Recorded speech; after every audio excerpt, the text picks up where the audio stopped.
Herkese merhaba arkadaşlar, kanalıma hoş geldiniz. Yepyeni bir video ile karşınızdayım. Arkadaşlar, bugünkü videomuzda Türkiye'nin güzeller güzeli Birce Akalay'dan yepyeni görüntüler geldi.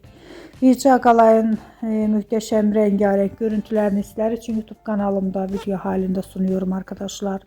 Umarım beğenirsiniz. Videomu beğendiyseniz kanalımı izlemeyi ve bildirim butonuna basmayı unutmayın.